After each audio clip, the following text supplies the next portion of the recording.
Our first guest enjoys cooking up delicious recipes featured in her award-winning novels. She's back with us this morning to share another tasty creation appearing in her upcoming short story, Happy Homicide 6, Cooking Up Crime. It comes out on Amazon in October, on October 20th. We welcome Wendy Eckel back to Virginia this morning. Good to see you. Wonderful to be back. This was exciting. I saw you on the calendar and thought, yay, she's back. That must mean the new book is coming out. And we have a little sneak preview here of the cover. But I was asking you, how does this work? What is this all about? It's an anthology of cozy mystery writers. We each write a short story starring our protagonists that we have in our own mystery series. So this is my mystery series. These are the first two in the Rosalie Hart mystery series. And the third one will be out in the spring, so it's coming.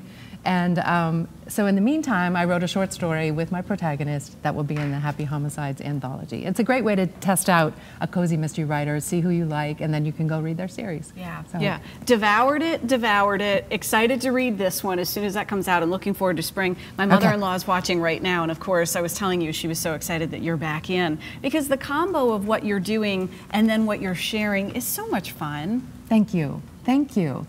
And this recipe, I've made it twice when I've had people over for an appetizer, and I've had two people tell me it's the best thing they've ever tasted. Ooh. And I'm like, oh my gosh, I've never had that. No pressure. No, I know, right?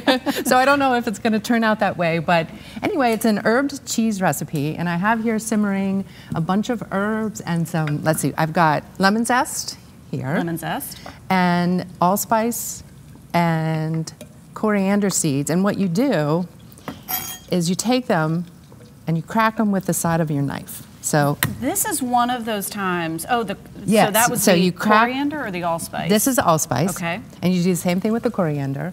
And so you toss in, salt and pepper, fresh herbs. I've got oregano here, rosemary, and this is I just planted this year. It's a dwarf sage, and I took some of those leaves and put them in there. Cool. And then you do the same thing with the garlic. You don't even have to peel it, but you just flatten it. You don't even have to take the papery peel off? I take that paper off after I flatten it. Okay. And then you toss it in, and then you just simmer it for about 20 to 30 minutes. This is one of those times that I really wish we could offer you smell-o-vision at home It because smells so good. It smells so unbelievable, this mixture. But this looks like it's gonna, I would have to chew a lot on that. Does this get sifted? Okay, what happens? Okay, so we can turn this off. Notice I'm worried about taking the bite. How's the bite gonna happen? Right. So you take out the big stuff, like you said. Now, if I were lazy, Wendy, could I take these whole spices, the allspice and coriander, and put them in a grinder? I mean, is the point just that they're like uber fresh and that you've just ground them? And I think the flavor infuses better when it's just, okay, I think I got everything out of there. So you pour it over this is goat cheese that I chopped up in little bites. And that oil would be, pretty warm. It's not boiling, but it's... But what it does, as you can see, is, let's see, we'll get that one out of there, is it melts the cheese. So you just stir it up.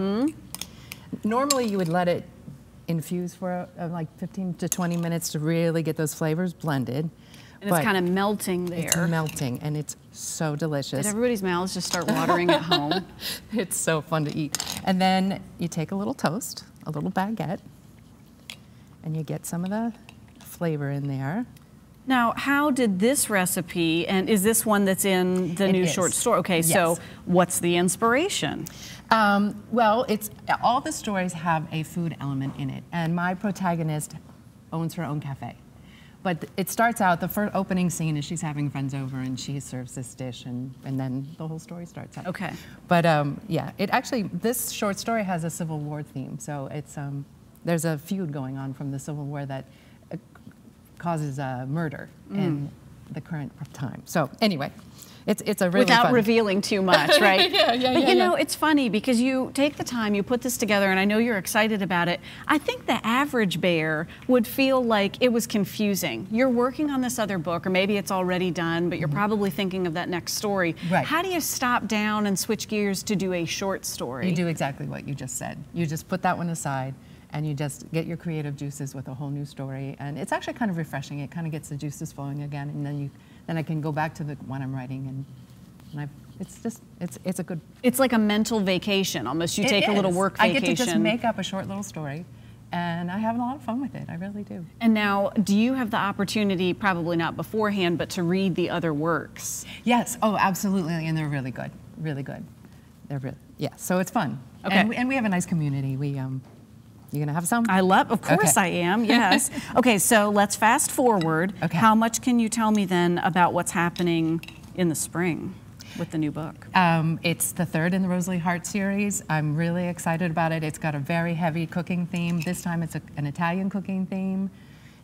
She has just gone to Italy. She returns and she starts up a little cooking school, and that's when all the fun begins. It's been really fun kind of being on the periphery of this journey with you, and that these books unfold and we have the chance to talk with you. And I was really curious, how much research do you get to do? i.e., did you get to travel to Italy and then study the cooking and everything? Yes, I have gone to cooking school in Italy before. I would love to go back, and so maybe I can write it off this time. But I think you should. Yes, yeah. I went to Tuscany, and it's called a cooking vacation, so it wasn't like serious, but it was so wonderful. So that's my inspiration. Yeah, it's called field research, right? Right. Yes, yes. Absolutely. There's a line item somewhere where it's field research. Yes. Okay, so we're going to taste these. You used goat cheese. Is that probably the one only that you would recommend? You can do a lot of things. I've tried it with feta cheese, and I put like some black olives, some sun-dried tomatoes in there. That's really good. Or you can do fresh mozzarella with some basil and some oil and different herbs, and simmer that and pour it over, and it's delicious. And Wendy, if you really want to impress the friends, you make it when they get there so that this is served warm. But if you wanted to, could you make it the day before? And then just keep this separate from the cheese, and then simmer it up again so it's warm. Pour it over the cheese, and voila. Okay, voila. Right. We need to do a little quality control. But first, I'm going to share. You'll find this recipe on our show website by 2 o'clock today, WTVR.com/VTM. It is always terrific to see you. Thank you so much. Congratulations. I love coming here. I love your new set. Thank you. Beautiful. We do too. Thanks for sharing your recipe with us. Appreciate it.